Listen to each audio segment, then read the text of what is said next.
Good afternoon, everyone, and welcome to today's session of the Washington History Seminar, Historical Perspectives on International and National Affairs. This afternoon, we'll be focusing on a recent collection, Latin America and the Global Cold War, published last year by the University of North Carolina Press. We are delighted to have the book's editors, Vanni Pettinà, Stella Krepp, and Thomas Field Jr. with us this afternoon to discuss the book, along with two commentators, Gil Joseph and Renata Keller. I'm Eric Arneson from the George Washington University, co-chair of the Washington History Seminar, along with my colleague, Christian Osterman of the Woodrow Wilson Center. The seminar is a collaborative effort of the Wilson Center's History and Public Policy program and the American Historical Association's National History Center. We have a weekly lineup of sessions still ahead of us this season that will carry us, I believe, into July, including one next Monday, March 3rd at 4 p.m. when we discuss James Banner's just published The Ever-Changing Past, While All History is Revisionist History. I should also say the Wilson Center has a full lineup of events, and we invite you to join the Wilson Center tomorrow at 1 p.m. for Isolationism and Its Alternatives, featuring Charles Kupchan and Elizabeth Cobbs as a part of the Woodrow Wilson Then and Now series. Information will be in the chat function on your screen. Behind the scenes, we'd like to thank two people who make these seminars possible, Pete Bierstecker at Wilson Center and Rachel Wheatley of the National History Center. And thank you to our individual donors whose contributions help to support programming. And as always, we invite you in the audience to join their ranks. On the logistics front, please note today's session is being recorded and can soon be found on our institution's respective websites. And when we get to the question and answer section of the webinar, we ask that those of you with questions use the raise hand function or the Q&A function on Zoom. To those watching on Facebook Live, you can email questions to the address in the chat. We'll call on as many folks as we can. And with that, my job is done. I turn the screen over to Christian Osterman, who will be moderating today's session. Christian, it's yours. Thanks so much, Eric. Delighted to introduce our speakers. Let me say up front that we're very pleased that today's session is being co-sponsored by the Latin American program co-sponsored by the Latin American program at the Wilson Center, directed by Cindy Arnson. Delighted about this in-house partnership as always. Now I'm really pleased to introduce first our three co-editors of the volume that's the subject of today's discussion, Latin America and the Global Cold War, published last year by UNC Press. I'll introduce our speakers or the editors in alphabetic order. I think Vanni will then take over the presentation with Stella and Tom chiming in later during the Q&A. Thomas C. Field Jr. has a Ph.D. from the London School of Economics and is Associate Professor of Global Security and Intelligence Studies at Embry-Riddle Aeronautical University. He is the author of From Development to Dictatorship, Bolivia and the Alliance for Progress in the Kennedy Era, published in 2014 by Cornell, which received the Thomas McGann Award from the Rocky Mountain Council for Latin American Studies and was named a Choice Outstanding Academic Title by the American Library Association.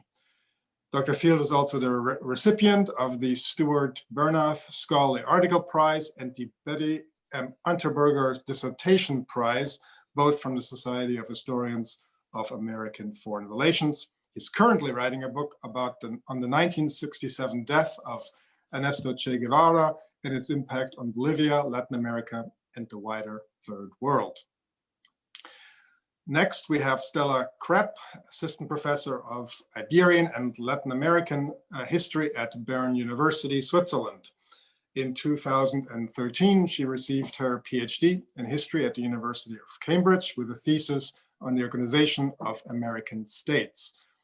The book, based, I guess, on that thesis, The Decline of the Western Hemisphere, A History of Inter-American Relations from 1941 to 1990, is currently under review by Cambridge University Press. Dr. Krepp's current project is The Real Road to Development, The Americas Between Reform, Independence, and Revolution, 1954 to 1964, examining emerging ideas of progress, modernity, and Development in Brazil, Cuba, and the British Caribbean. In 2016, Dr. Krepp won the D.C. Watt Prize of the Transatlantic Studies Association for a paper on the Falklands, Malvinas War, and Latin America, A View from the South. Finally, Vanni Pettinà holds a Ph.D. in contemporary history from the University of Madrid and is associate professor of international and Latin American contemporary history at the Center for Historical Studies at El Colegio de Mexico, and was a John Kluge Postdoctoral Fellow at the Library of Congress. He has published articles in the Journal of Latin American Studies, International History Review, Cold War History, Historia Mexicana. He's the author of Historia Minima de la Guerra Fría, which will be published in English with UNC Press in next year, in 2022, with support from the Duke-UNC Latin America in Translation Series grant. He's currently working on a book project tentatively titled From Bilateralism to Globalism, Development and Foreign Policy During Mexico's Cold War. Welcome to all three of you, and I think Vanni will take the lead in terms of the presentation. Over to you, Vanni. Zoom room is yours. So thank you very much for this introduction. And let me start thanking all the actors involved in this event. So in the first place, the National History Center of the American Historical Association, and of course, the Woodrow Wilson Center History and Public Policy Program, which are formally hosting this talk. In addition, I would also like to thank Christian Osterman for accepting with enthusiasm the idea of having a panel on this volume, Latin America and the Global Cold War, which Stella, Krepp, Thomas Phil, and I co-edited with University of North Carolina Press. I would also like to thank Renata Keller and Gilbert Joseph for having accepted to comment on the volume today, and Eric Arneson for moderating this event. So the way Stella, Tom, and I have decided to frame our participation as editors in this event is the following. I'll give a brief presentation of the volume, trying to give you an overview of where this project is coming from and how the historiographical idea underlying it took shape, and finally what we think are the main results we achieved through this volume. Needless to say, but still, Stella, Tom, and I are here today also as spokespersons of the authors of the 14 amazing chapters, which actually are the pulsing heart of this edited volume. Okay, so I think we can all agree over the fact that the historian's main task is that of trying to give a meaning to what we call the past, or the events of the past. However, what is probably also the main challenge as we try to do our job is that, as we all know, events, processes, and the people which constitute what we refer to as the past are long gone, disappeared, faded away, and having just left a feeble wake, which, if we are lucky enough, reaches us until the present, that present in which we are trying to frame our historical narrative. The fact that the past is never dead, and it's not even past, in William Faulkner's word, is what, in theory, actually makes the writing of a history possible. However, I shall add that Faulkner's observation does not apply homogeneously to all historical processes. There are pasts which are actually more dead, or if you want, less alive than others. And historians, in many cases, as you all know, have to struggle with the fact that the trails left by those past or past events are actually feeble, hard to retrace. So leaving the world of metaphors aside, this was the main challenge that this book project had to face in the very, very first place. The fact that the history of Latin America, multiple connections with the Third World during the Cold War had been powerfully buried by more recent events, and that for specific historiographical reasons, which I'll try to explain in a minute, the endeavor to retrace that history of connection had been largely ignored by historians.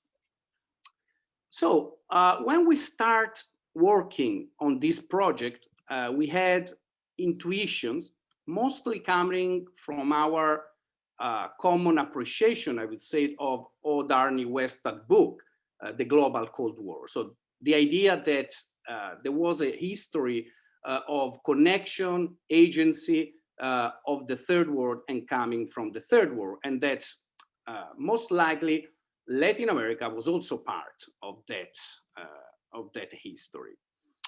But we did not have a clear, or even I would say tentative map of the history we wanted to write on. It indeed took an international workshop celebrated in Bern in 2014 under the title of Latin American Global Context, and then also a few rounds of panels, which we held at LASA in 2015, and then at Schaefer in San Diego in 2016, to confirm us that some of those intuitions we had regarding the possibility of approaching the history of Latin America's interaction with the Third World was actually feasible, and actually, we all agreed, historiographically necessary. The fact that the book was published 6 years after we first sat down to discuss this topic testifies to both the complexity of the project, but also I would say of the thoroughness with which the edited volume was edited. Now, as I said, in historiographical terms, this book seeks to fill a gap created by a certain lack of attention historians working both on the Cold War, on the global Cold War, and Latin America contemporary history had shown for Latin America interaction with the Third World. As we try to explain in our introduction, the introduction that Stella, Tom, and I wrote, on the one hand, Cold War historians working on a global South, or according to a global South perspective, have shown a clear tendency to focus on Asia, Africa, or the Middle East, but generally overlooking Latin America, contributing to what Tanya Harmer has defined as an historiographical Monroe doctrine, which basically isolated Latin America from global South narratives.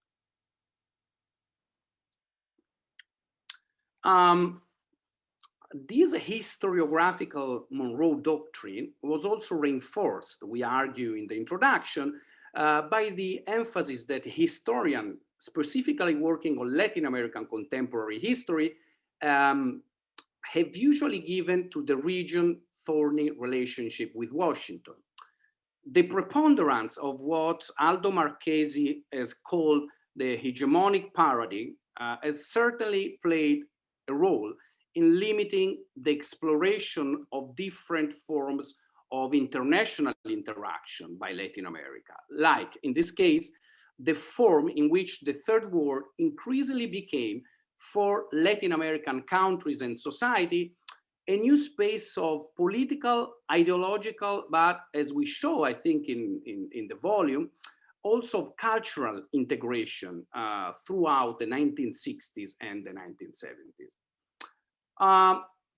more recently, as the definition of third world, of what is the third world, has become sharper and more historical and less discursive, mainly thanks to the works of Vijay Prashad, Jeffrey Burns, or Robert Vitalis, the role that Latin American countries played in shaping the political and ideological essence of the third world is starting to emerge more powerfully.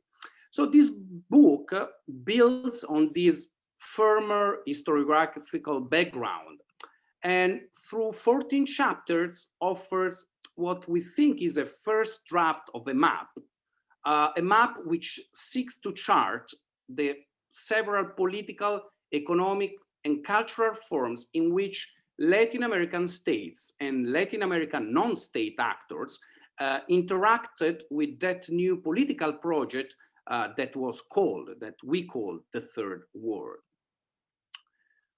However, as we also argue in the introduction, probably the most important historiographical finding of this exploration of this book has been that this story, the story we tell in the book, and the 14 chapters tell in the book, is not just the story of a simple interaction. I would say that the edited volume shows that by the late 1960s, but even more so during the 1970s, it is difficult to think of Latin American history as something separated from the history of the Third World. Latin American integration into the Third World project became structural as far as the Third World as a political project seemed to offer tools, instruments, and synergies to address two crucial pending issues for Latin American societies' post-colonial historical trajectories. On the one hand, the fulfillment of political sovereignty in face of imperial or hegemonic shadows. And on the other hand, economic sovereignty, mainly framed as a problem of economic development. So following these two tracks, as the book chapters show, Latin American countries fully participated in different forms to the Third World project.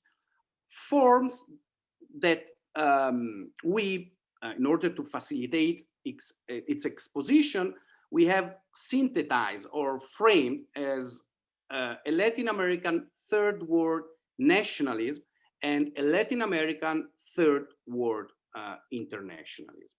I think that Stella and Tom perhaps can say a bit more on this way we chose to frame the book. And I want to conclude here, just saying that, as I mentioned, this is a draft of a map, which we firmly believe shall help scholars to explore more in depth and with more precision the empty spaces which this volume has left uncharted. So it's a starting point for more specific project focused on Latin America and the Third World during the Cold War. So I'll leave it here. I think I gave an overview of the sense of the project, and I think that my colleague can perhaps jump in or thank you. Thanks so much, Vanni. That was, I think, a very helpful introduction to the volume, and Stella and Tom, feel free later on in the discussion to add any points you'd like to add, because I'd like to go now to Renata for our first comment. Renata Keller is an associate professor of Latin American history at the University of Nevada, Reno. She received a PhD from the University of Texas in 2012 and published her first book, Mexico's Cold War, Cuba, United States, and the Legacy of the Mexican Revolution, with Cambridge University Press in 2015. Dr. Keller is currently working on her second book, An Hemispheric History of the Cuban Missile Crisis, which expands upon research in her 2015 diplomatic history article, The Latin American Missile Crisis. She's also contributed, like other panelists here, frequently to the Wilson Center's Cold War International History Project, part of the History and Public Policy program. So we're delighted to welcome her back, so to speak. And Renata, you have the floor now. Thank you, Christian, for the invitation and for the lovely introduction. Just as a side note, I was an audience member of the LASA panel that Vanni mentioned, where this book was partially launched. And so I'm especially excited to see the book out in print and with its gorgeous cover. And I'm honored to be invited to comment on it. And I've organized my comments into two parts.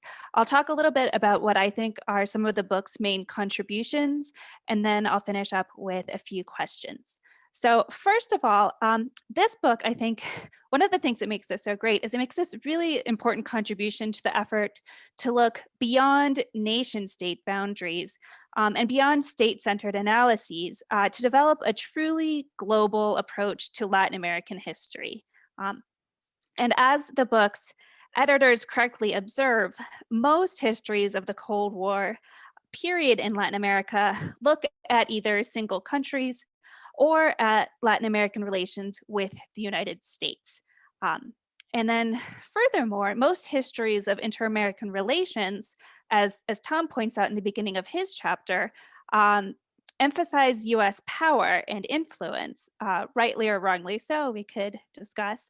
And then I've noticed in my own research that most histories of multilateral organizations, like the United Nations and like the Organization of American States, portray them as tools of powerful nations or as ineffective platforms for weaker countries to try to make their voices heard and their priorities heard. But the analyses in this book of Latin American attempts to strengthen or use connections with other parts of the world helps challenge some of these assumptions about how power operated within the Americas. So I'll give you just a few examples from the book. A number of chapters look at Latin American attempts to use multilateralist strategies or organizations like the non-aligned movement or like the United Nations to their own advantage.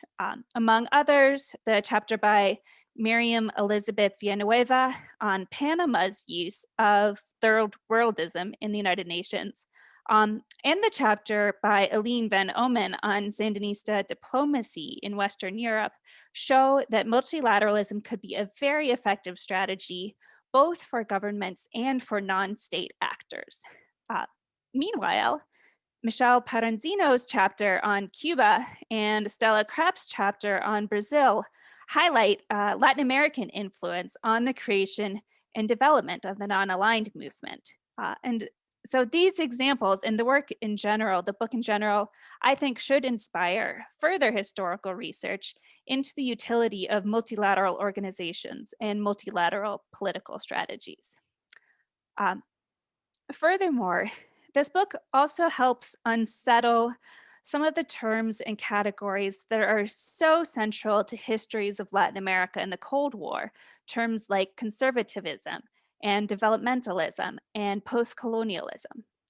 So for example, in Tobias Ruprecht's chapter on Latin American visitors to the Soviet Union, he analyzes why some conservative Catholic Latin Americans considered Moscow the New Jerusalem. And I admit that before reading Ruprecht's analysis, I had assumed that conservatism had inherently entailed anti-communism. But I think his chapter invites us to think more about the different expressions of both conservatism and religiosity in Latin America and the global Cold War. Other chapters in the volume challenge our traditional ideas about developmentalism, both its origins and its operations.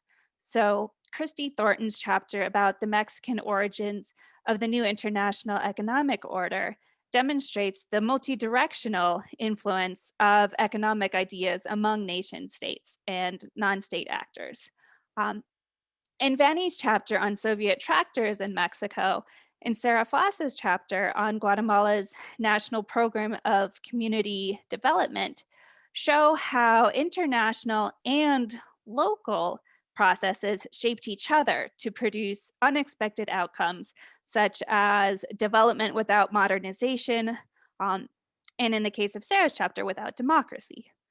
And then finally, Eugenia Paliaraki's chapter on Chile and Algeria calls attention to the similarities and connections between two countries that are rarely considered in the same framework by highlighting their post-colonial and revolutionary activism and solidarity. And I actually, side note, I thought back to her chapter last week because I was helping my department advertise a postdoc search that we're doing in Latin American history. And our administrator posted it on HNet under colonial and post-colonial studies rather than Latin American. And I was like, that's totally different. This isn't post-colonial. And then I thought, well, maybe it is. And Paliaraki's work and others in this volume, I think, show that it's time to shake up these categories and to reevaluate what we think is Latin American history and what we think of as post-colonial or colonial history. Okay, so that all leads me actually to my questions. And so my first set of questions is inspired by a line in Miguel Serra Coelho's chapter that gave me pause. And he writes that Indian leaders perceived Brazil as a suitable candidate for receiving Indian families as immigrants because, and this is what he says, Brazil was a country without racial prejudices. That's kind of, oh, really? But then it made me realize that I would love to learn more about perceptions of Latin America in other parts of the world. And I think this volume is a fascinating study of Latin American third worldism, as they say in the introduction. But I wonder, what about third world Latin Americanism? So with the exception of Sarah Coelho and Westad, the volume's contributing editors are all predominantly scholars of Latin American history, which is fine, so am I. But how might this history of Latin America and the global Cold War be different if told by historians of the Third World or Global South using Asian and African and Middle Eastern sources? And what could these sources and historians tell us about what people in the decolonizing or Third World or Global South, what they said or thought about Latin America? And especially considering that Latin America was part of the first wave of decolonization, did people in other parts of the world draw lessons from the Latin American experience? And if so, what lessons were these, for better or for worse? And then finally, this book, I think, one of the things it does so well is it draws upon the power of edited volumes as a form of intellectual production to bring together a bunch of disparate, a variety of histories on a related topic, in this case, Latin America and the global Cold War. So we have a huge variety here, a chronological variety, a geographical variety in terms of state and non-state. You have a lot in this volume. But then how would or could we take the next step to transform the insights of this volume to write a new coherent history of Latin America or of the global Cold War? What would, say, a textbook on Latin American history look like that, as they say in the introduction, re-articulates Latin American history as third world history? What would that look like? What would a popular history of the global Cold War look like that fully incorporates Latin America? What themes would these books emphasize? And what new story or stories would they tell? And so I'll end with that. Thank you so much, Renata, for these extremely thoughtful and thought-provoking comments. Let me turn it over to Vanni and Stella and Thomas for an immediate rejoinder to to these wonderful comments before we lose sight of them. Who wants to go first? Stella and Tom, I think. I can maybe speak to the first question. Thanks, Renata, for commenting. Really good comments and lots to think about and to take away from here. About the Indian view of Brazil, I think it speaks to how little was known of Latin America and other parts of the then colonial or post-colonial world. And I think it's a vice versa. I think in my chapter on Brazil and non-aligned movement, and also look a little bit at Brazil's sort of engagement in newly post-colonial African states, you see they have no idea what culture, what kind of languages, what kind of social relations these states or societies have. It is striking, it is almost scary, but it's also, it has to do with the fact how sort of history and political science is taught in Brazil. Very Eurocentric, very Brazil-centric, not even Latin American. So it's very Brazil-centric. They don't have a sort of institute or center of African, Asian, or other studies. So I think there's very, very little knowledge. And it shows in these international relations that it's very hard for them to find a language to speak to each other. But third worldism or later tricontinentalism provides one of these languages, although often they use it in very different ways.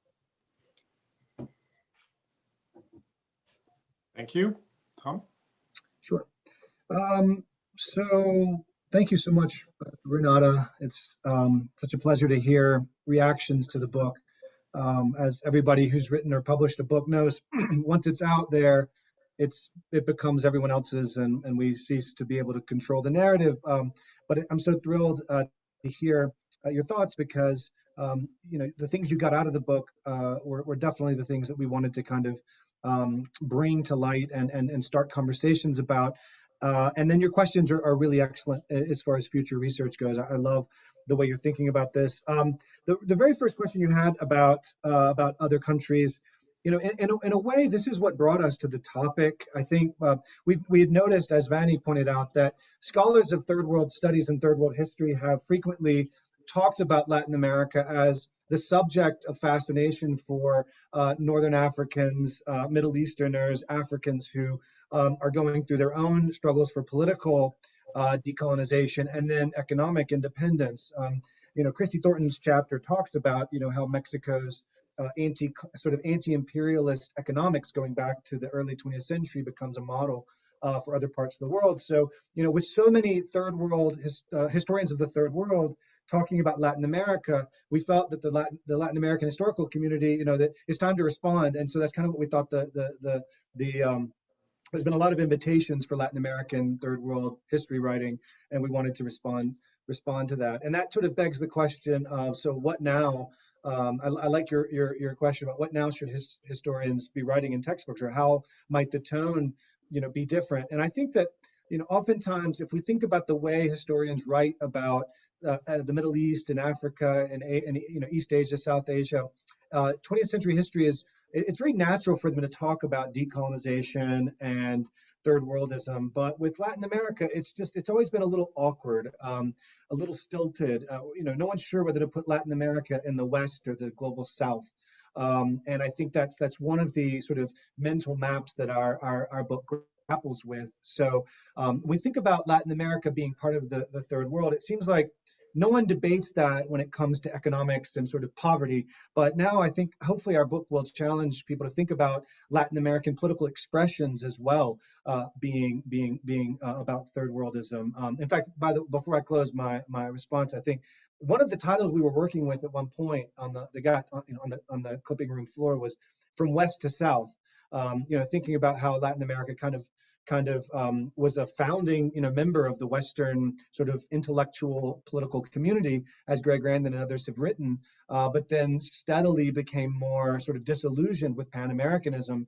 And that's kind of one of the ways we think about the two parts of the book, third world nationalism being still a Western-friendly sort of moderate version of developmentalism. And then as Latin America and the rest of the world became more sort of radicalized in the 70s, you began to see like third world internationalism become an expression of Latin American political aspirations, both amongst leftist, Communist Party members, but also amongst military officials and even some church hierarchy. So thanks again for your comments, Renata. Maybe a short answer to your question, how we can write a history of a new history of the global Cold War. I wonder if I had to write it, I probably wouldn't write it chronologically. I know, shocker, historians will hate me, but it's probably along themes of solidarity, of racial solidarity, of internationalism, of sharing of post-colonial and developmentalist ideology. I think that's probably the way to go, because otherwise I think it's very hard to integrate it chronologically. Thank you. Vanni, would you like to chime in, or should we? Just a quick note, answering Renata's question regarding how the Third World saw Latin America.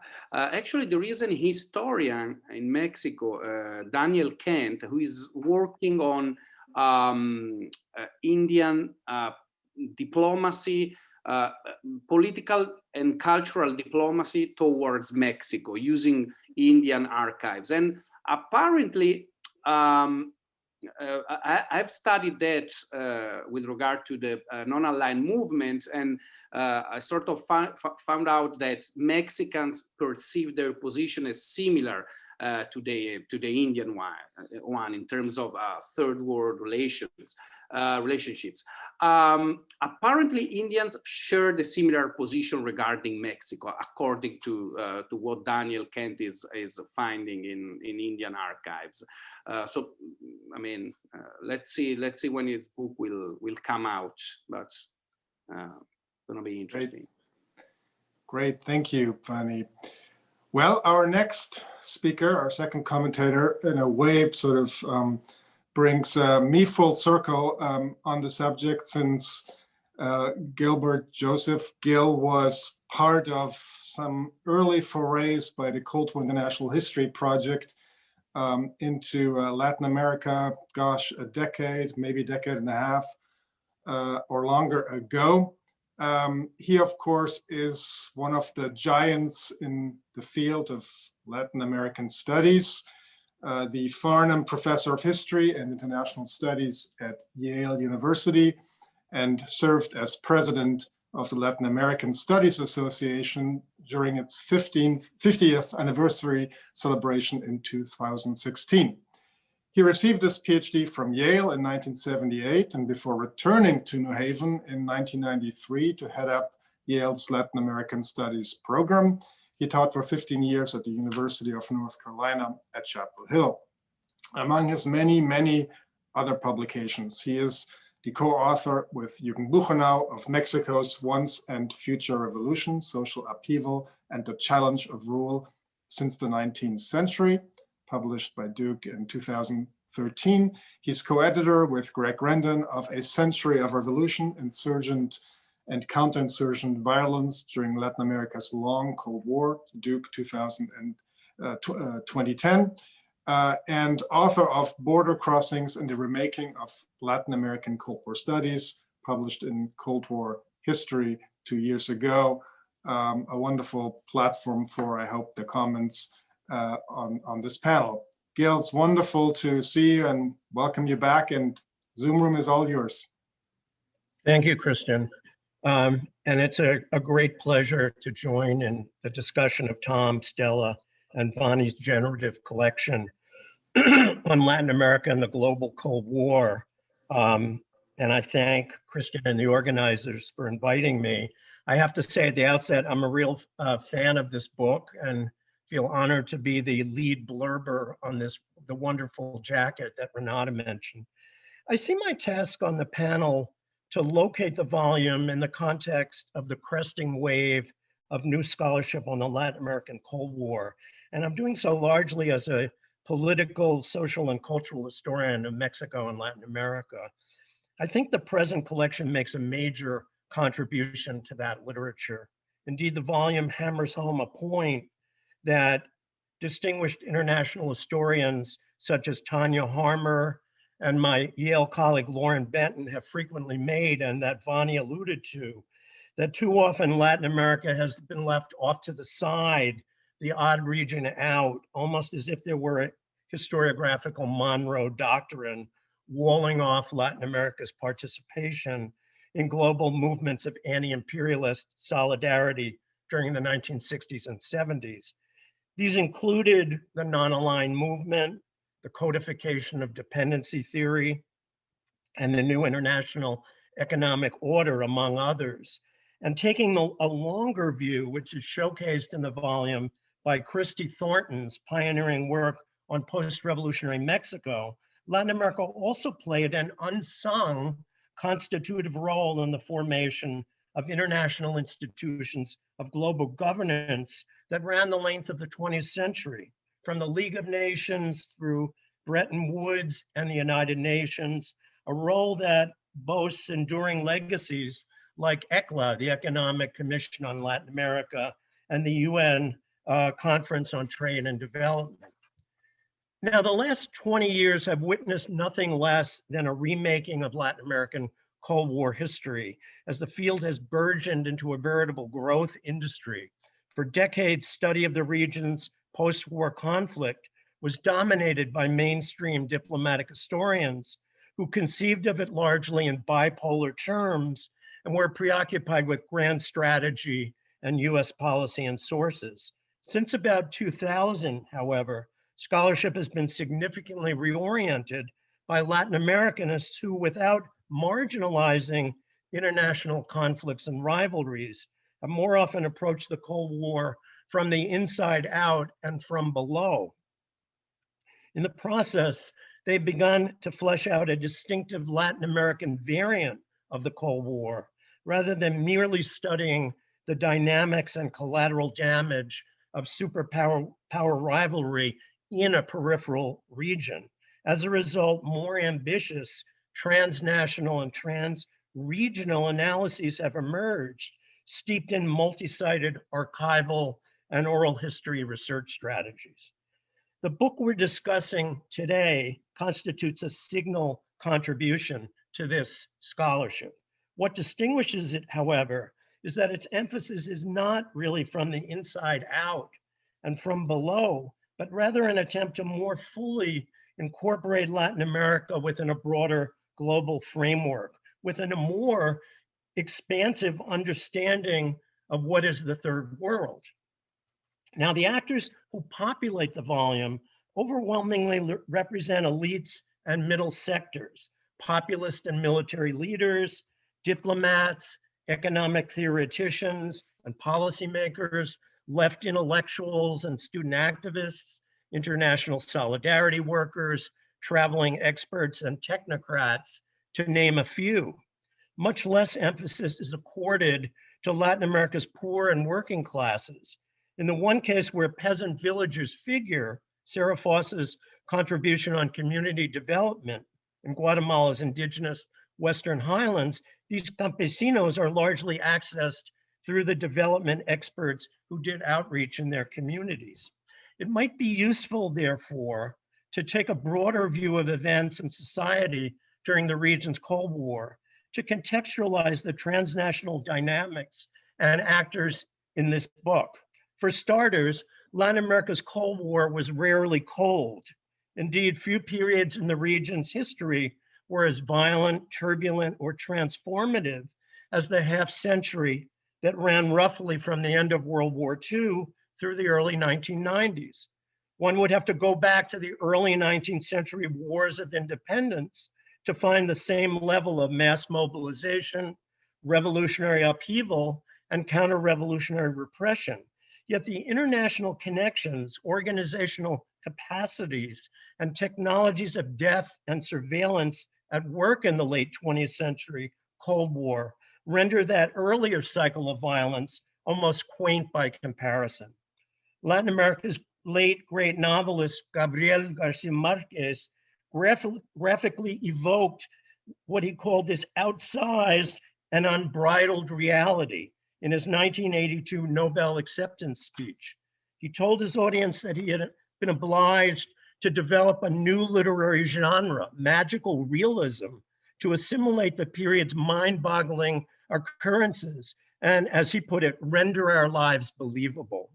How do we account for such cataclysmic violence?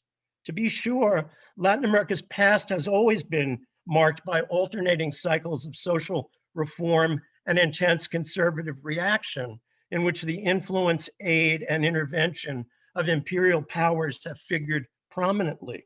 This has led many scholars, Greg Grandin and I included, to speak of a long Cold War running the length of the 20th century at the least.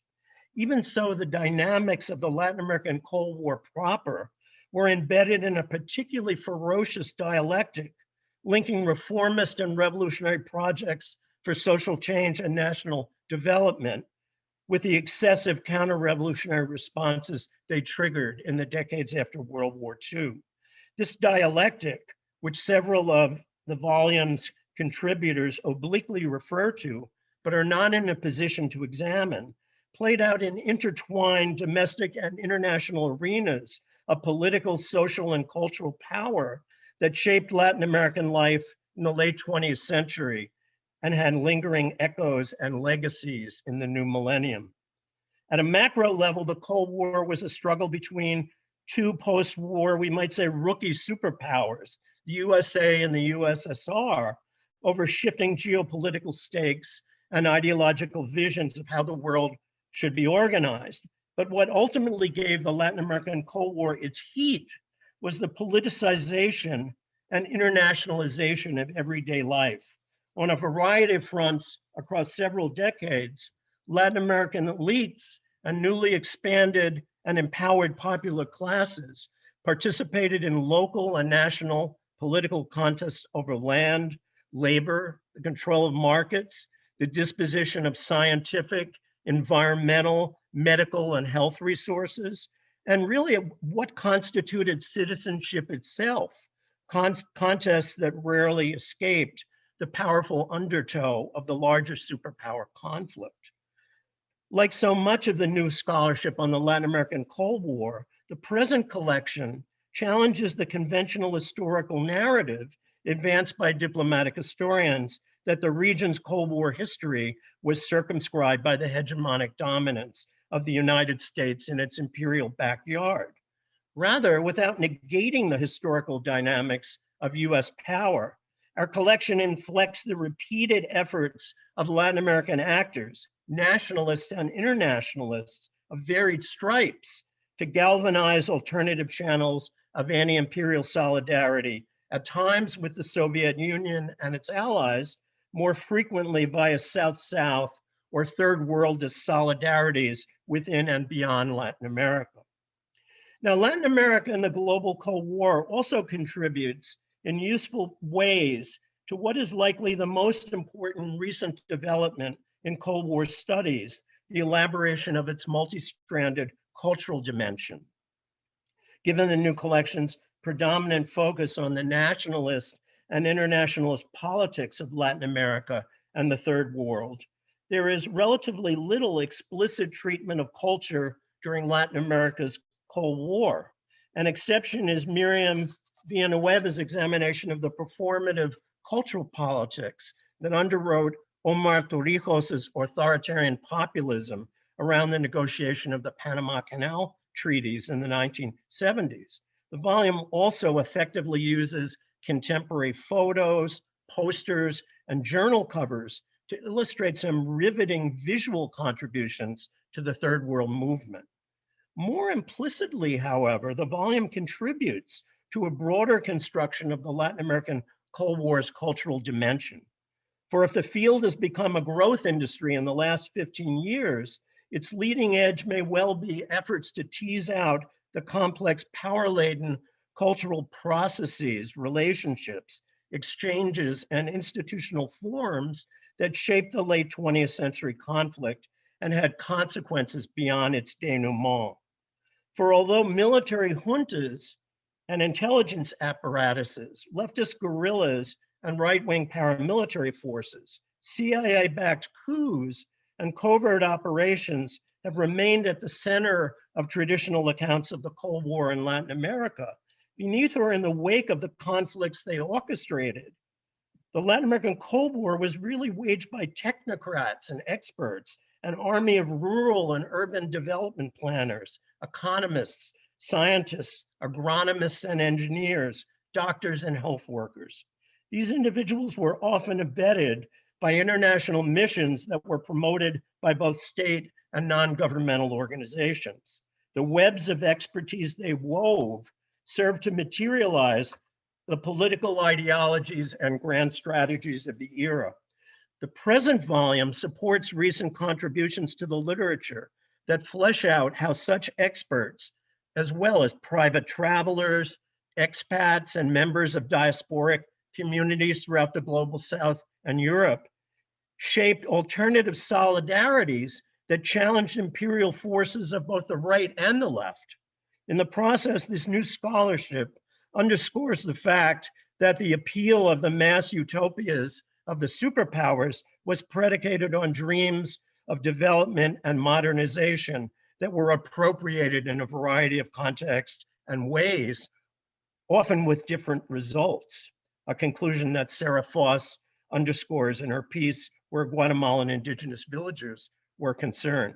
These dreams and aspirations fueled complex political and cultural struggles, likely just as consequential as the paroxysms of insurgent and counterinsurgent violence the period witnessed. These micro struggles played out in the context of infrastructure, scientific, and environmental projects, medical clinics and communal health crusades, and educational housing and micro-lending initiatives, some of which scaled up into signature Cold War projects like the Alliance for Progress. A good case can be made that by examining experts' concrete plans, itineraries, and the manner in which they negotiated their work at both higher levels and at the grassroots with national leaders, US, Soviet, and third worldist agencies, and not least with the local populations they studied and served, we can develop a more nuanced history of Cold War Latin America. This is one aspect, perhaps, where a more grassroots perspective on third worldist projects than the present volume offers. And again, we heard that it's really much the first outlines of a map that will be filled in, would pay rich dividends. I'm thinking, for example, about the project of health, religious, and solidarity workers. For example, those of the inter-American and transnational religious left, as it is increasingly becoming known. This is a dimension that Eileen Van Amen gestures to, but cannot develop in her more macro-oriented contribution. More attention to these dimensions would bolster a Cold War history that is more in tune with the new literature's commitment to border crossings. After all, Cold War era travelers and experts traversed a variety of boundaries between the city and the countryside, between northern and southern nations, between southern and eastern bloc destinations, and within the global South.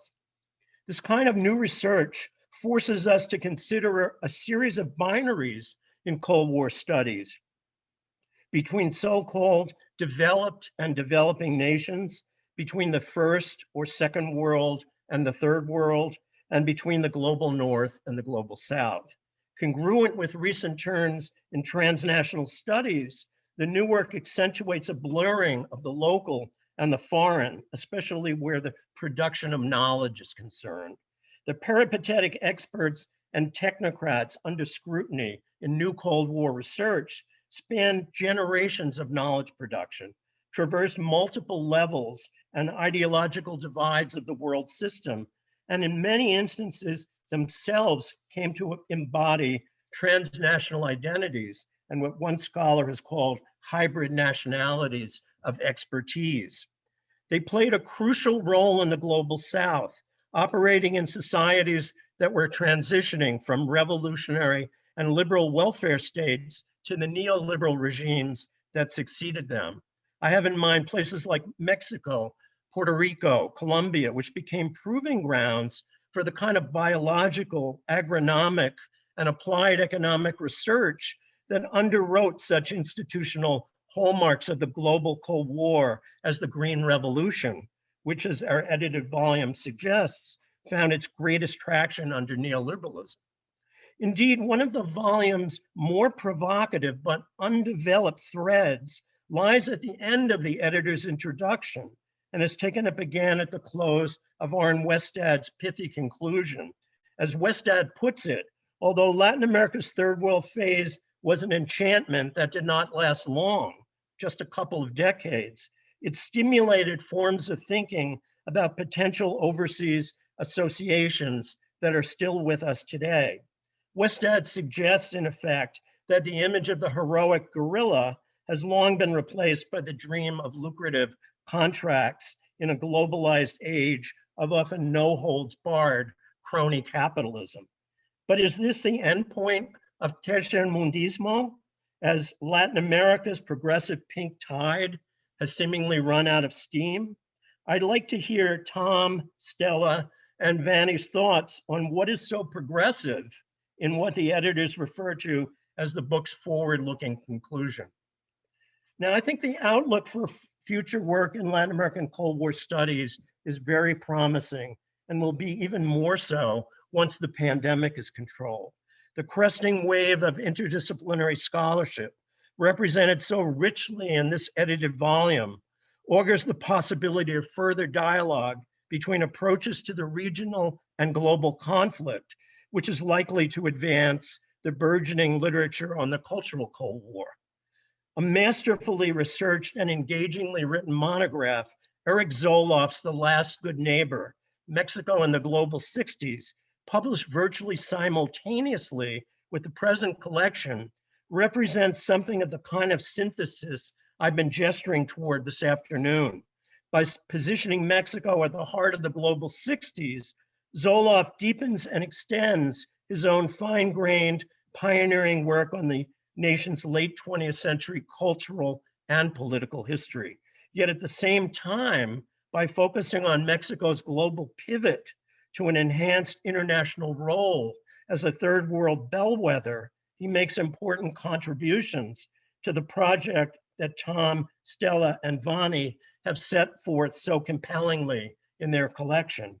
So one other final question I might pose to the editors is, what is their notion of Cold War temporality and periodization?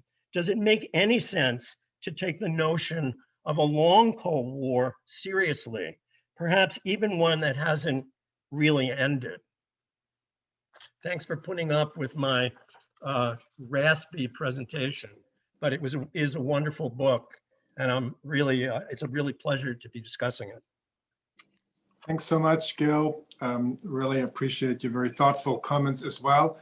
I'll give the co-editors a moment to digest and prepare their responses, while I'll remind our audience that there are three ways for you to join the discussion this afternoon.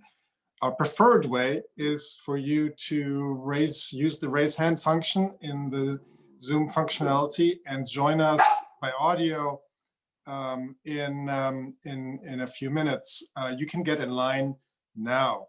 Secondly, you can use the Q&A function at the top of the screen to post your question, and Eric or I will read it to the editors. Or you can, if you're following us on Facebook Live, you can send your question to Emma Billings at ebillings@gwu.edu. And now over to the co-editors, Tom, Stella, Vanni, for your responses. Who would like to start?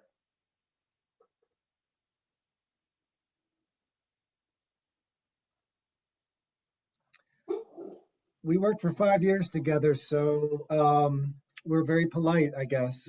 I guess I'll start. I jumped in. So I really appreciate the comments from Gil. Joseph, that was very helpful. I especially like how he and Renata both began to think about the future, and that Zolof's new monograph is something I can't wait to read, actually. And I agree with you. Everything that I've heard about it so far gives us all the sense. We talked about it, actually. We knew it was in production, and we were racing to finish, so we didn't have to incorporate a new book in our introduction. So I think that Gil's question about the conclusions pointing toward, is Latin American third worldism really over, or that is Westad's argument there. And I think what he's talking about that we do agree. There's part of it we agree with, I think, and then part of it we may have our differences with. To the extent that one could chart the counteroffensive against Latin American Cold Warism, which is a subject I think one of the questions that was posted already asks about. What did the United States do about Latin American third worldism? Did it threaten U.S. interest, etc.? There was a wave into the 1980s that we bring up in the volume, in which Latin American third worldism quickly becomes Latin American globalism. In other words, as already has been mentioned, Latin America's embrace of neoliberalism and globalization.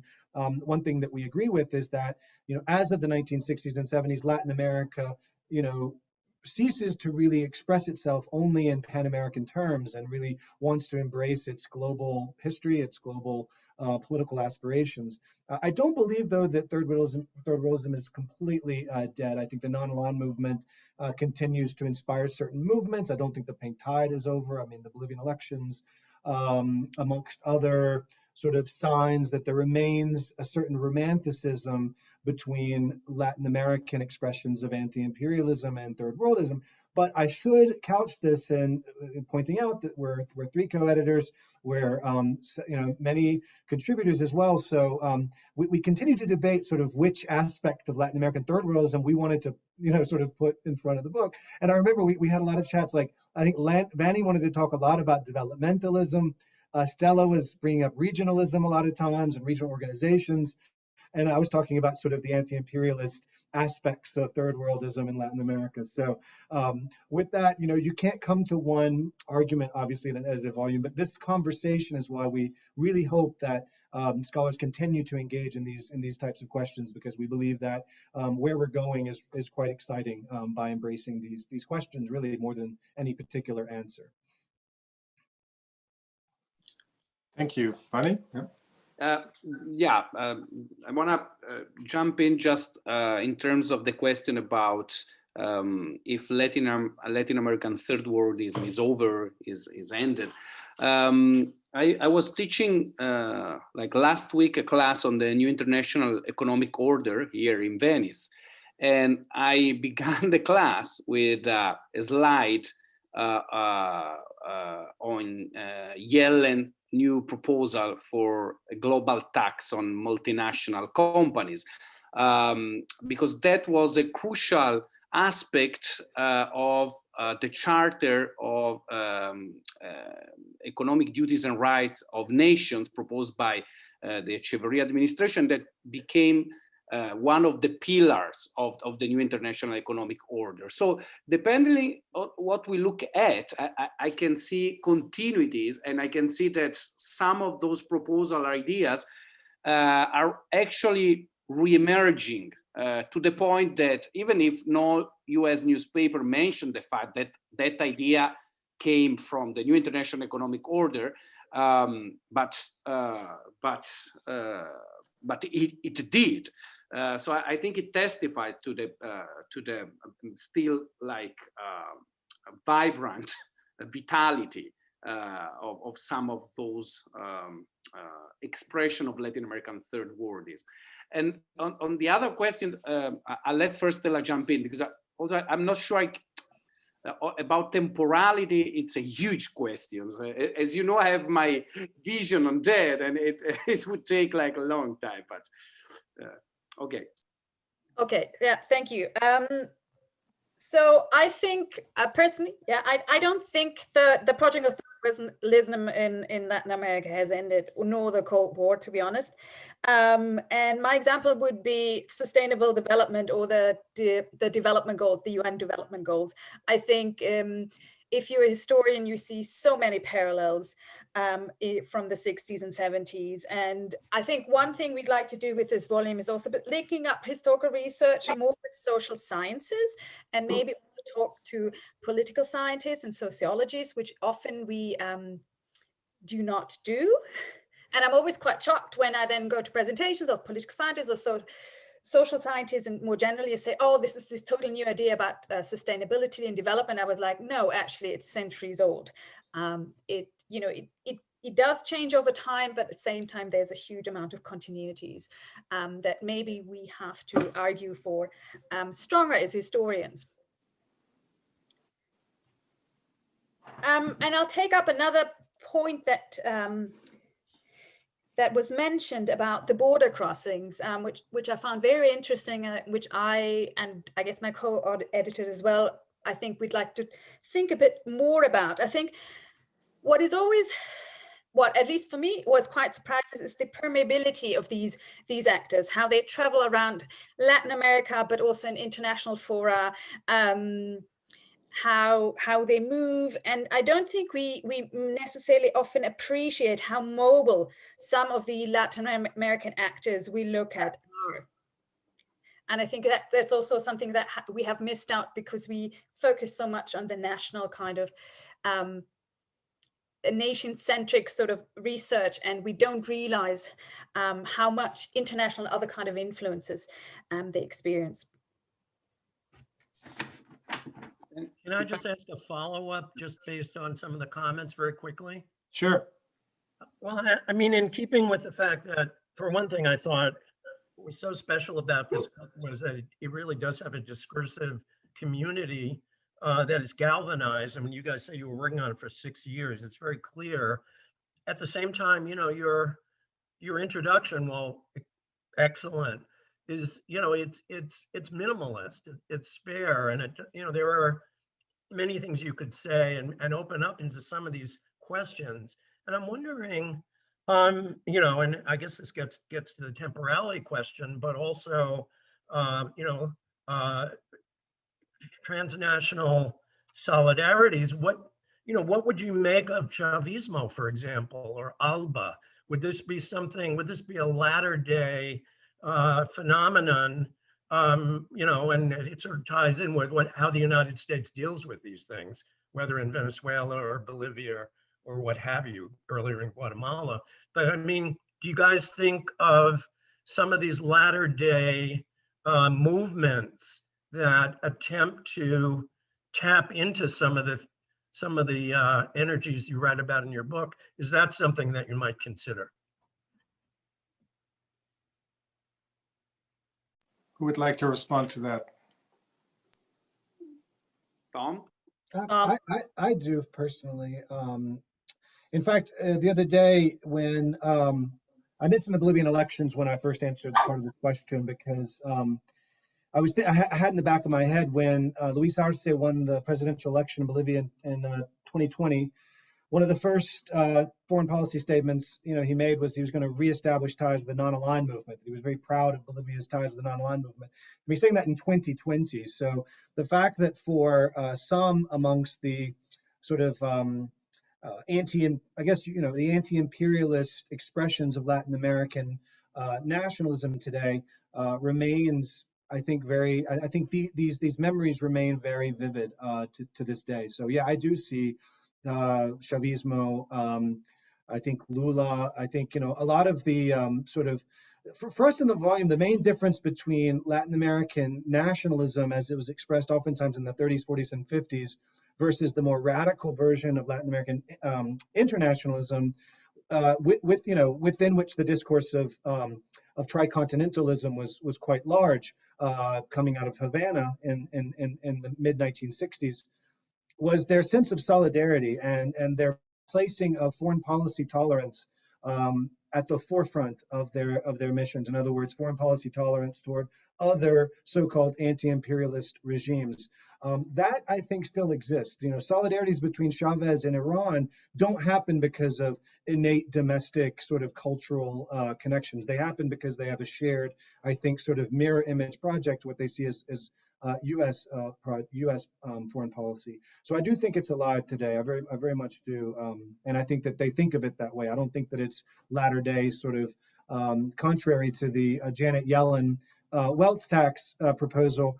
In the case of Latin American expressions of anti-imperialism, they're quite aware of the antecedents, I think.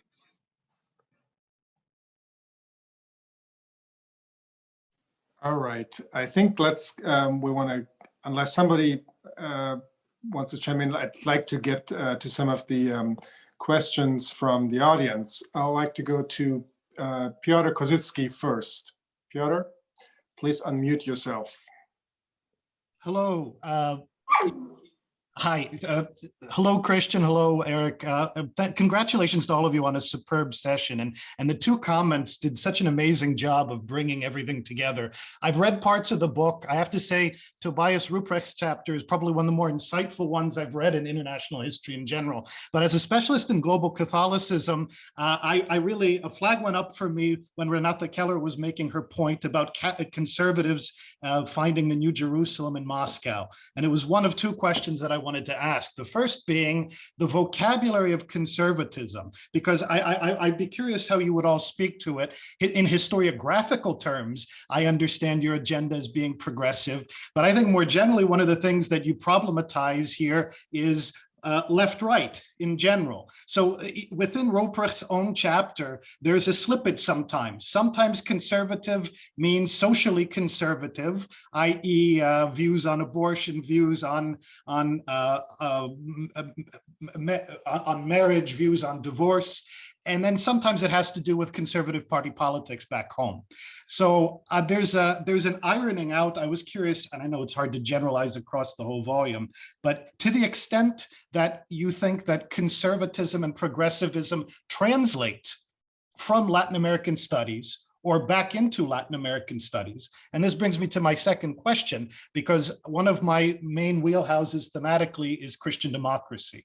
And Christian democracy is a domain of technocrats inhabited principally by some of these West Europeans that you're trying to get away from in this volume. But it strikes me that actually some of the vocabulary heuristically sort of falls into a feedback loop there, especially if religion is going to play more of a role. And I know this is different depending which country we're talking about, but I'm just curious, first off, if you find that it's more of a hindrance or perhaps something useful to look at political families and families of movements across continental and across regional boundaries like Christian democracy, or if instead that puts us back into the same kind of heuristic traps that you've been seeking, and I think so successfully, escape with this wonderful book. Thank you all.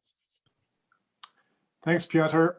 Who'd like to take that on? And by the way, Gil and Renata, feel free to chime in as well in the discussion. All right. I'm happy to take that on as far as I can. It's not my field of research. I think as with conservatism, as with a lot of the terminology we've been using, I think we would very much welcome more research on how this is being used and by which kind of actors is being used. I think it's very important to remember that there's a lot of progressive Catholicism in Latin America at that point. You know, theology of liberation. You have Christian guerrillas, and I don't think you can fit this. Sometimes you can fit it in the sort of left-right political opposition, but quite often it's not quite clear. I think you can be conservative on some of the values and be very progressive as a Catholic when it comes to development or when it comes to, you know, the support of the poor. So I think you can be both.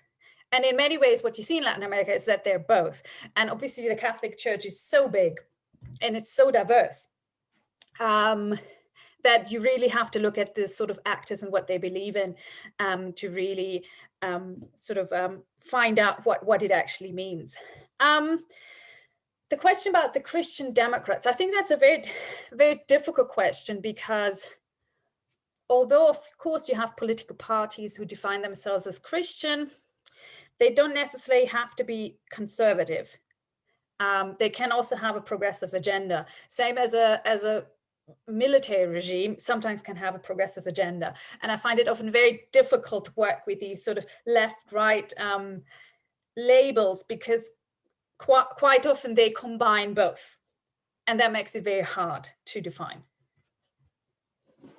Right, Tom? If I could follow up on a couple of stories about Peru that I just thought about as Stella was talking. A couple of stories about Peru. We did not have, we really wanted to have a Peru chapter, but unfortunately, fortunately for them, Pablo Junot and a few other scholars had just published an edited volume that sort of sucked a lot of the wind out of, all the people we contacted. I just published what would be perfect for your volume in this book on Velasco Alvarado's Peculiar Revolution was the name of the edited volume. But Peru has so much there in terms of anti-imperialist tradition and sort of third world expression from APRA on. And traditionally speaking, from my understanding is that, from reading that edited volume, is that many of the anti-imperialist third worlders later on were part of Catholic Action earlier, sort of a right-wing Catholic sort of nationalist movement. And I really love that Peter sort of got out of this volume the way we push back against the sort of left-right narrative of Latin American third worldism, because it really does cover a lot of sort of left-right ideological ground. The second story about Peru, today, I think it was today, in Resumen de América Latina y del Tercer Mundo, basically a journal that some leftist Argentines put out once a month that basically links Latin America with the third world still today, was making this point about Pedro Castillo, the Peruvian candidate right now, who's sort of the surprise leftist candidate, and how he's a representative of Latin American anti-imperialism and solidarity with Cuba, et cetera, et cetera. But yet, if you talk to a few liberal sort of urbanites in Peru and Lima, they're saying, well, but he's not very progressive on social issues. He's too conservative. And so I think that the way that Latin American third worldism really does bust that sort of left-right prism, I think it's super exciting. And of course, all the way from the 30s all the way to literally this morning when I opened my inbox. So I thought I'd share that. Great, thank you. I'd like to. I want to perhaps say something on issues of boundaries, which is partially related to the connection between subnational actors and then religion and then Christian democratic parties. And also I want to relate to questions that was wrote down in the chat. I think that geography matters, clearly, but I think this book shows that we shouldn't be too fatalist about the role of geography, especially during the 1960s and the 1970s. What I mean is that if we take, for example, Cuba, revolutionary Cuba during the 1960s and the 1970s, I would say that I see many more connections between Cuba and a country like Algeria during the 1960s, or other different but still radical manifestation of third worldism than between Cuba and Argentina during those days, those decades. So I think the book also really helped to frame or encourage to frame differently the way we tell Latin American histories during the Cold War. And that would apply also to subnational movements and actors. Gilbert Joves was referring to travelers, for example, right? And now there is a scholar in Argentina, Martin Ribadero, who is actually working on Latin American travelers to Cuba. I mean, I think that these books encourage this kind of different framing of connection and the role of geography in determining Latin America's direction during the Cold War. Thank you. I'd like to call on John Martin. First question, please.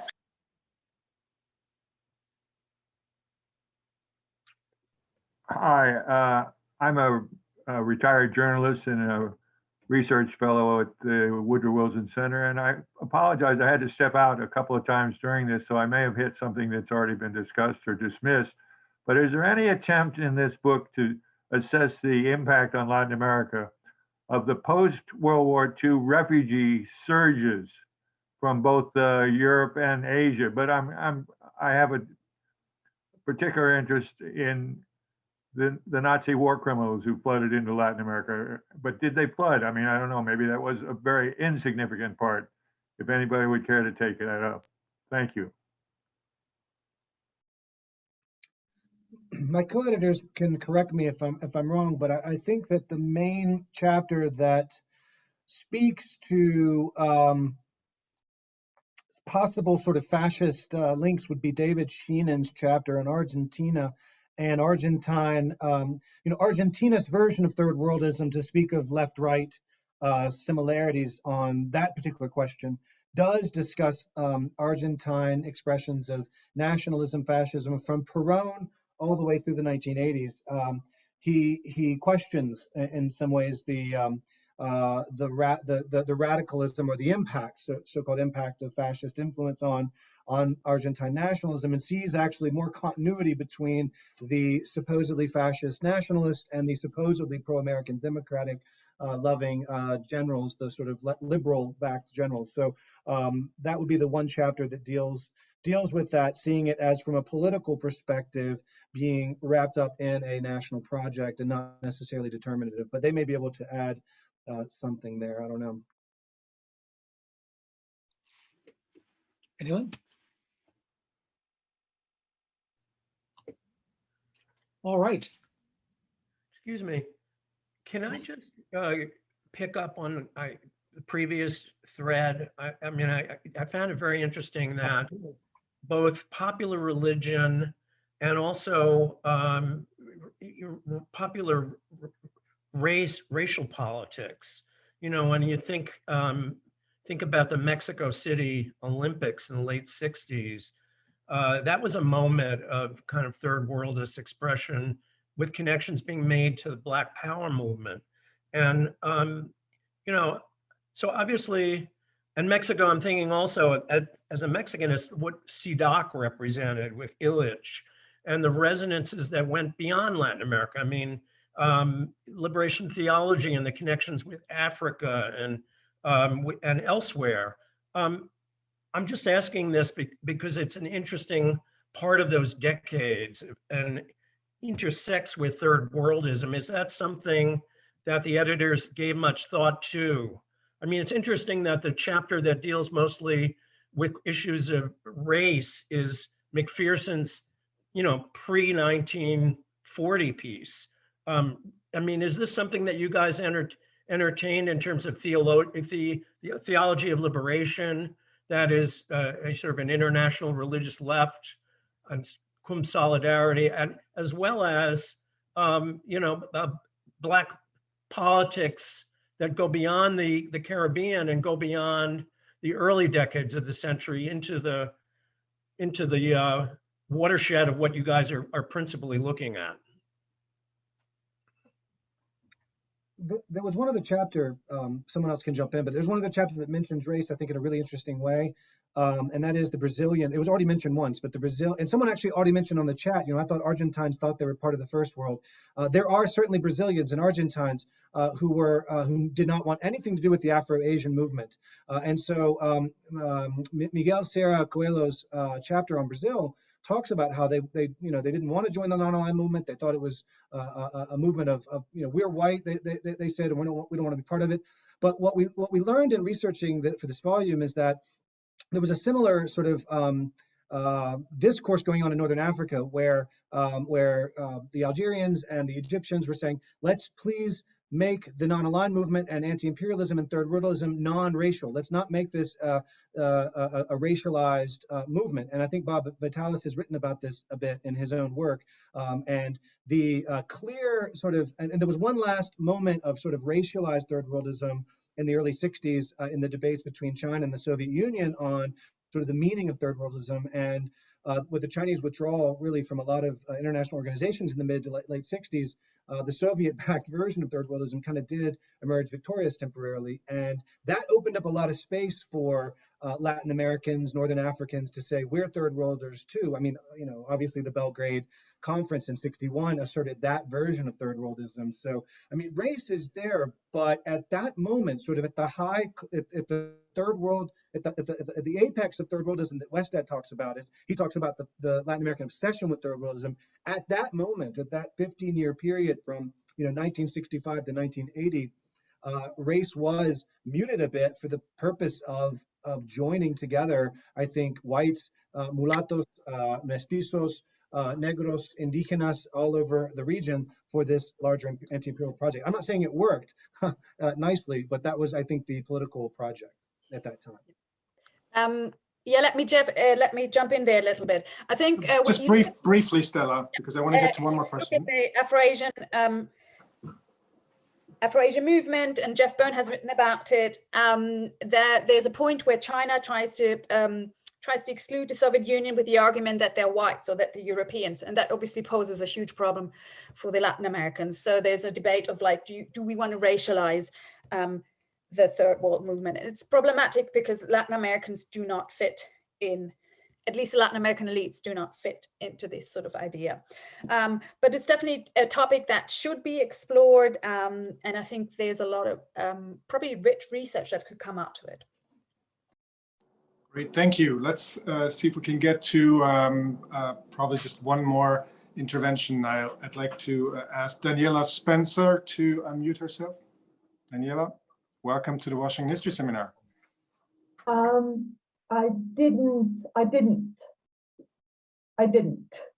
ask a question, but can you see me? I can see all of you, but I can't see myself. Is it all right? Okay.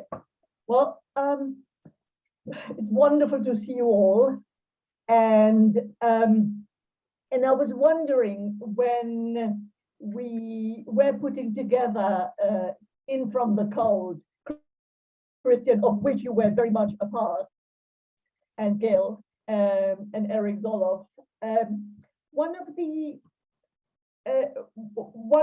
absences when we discussed the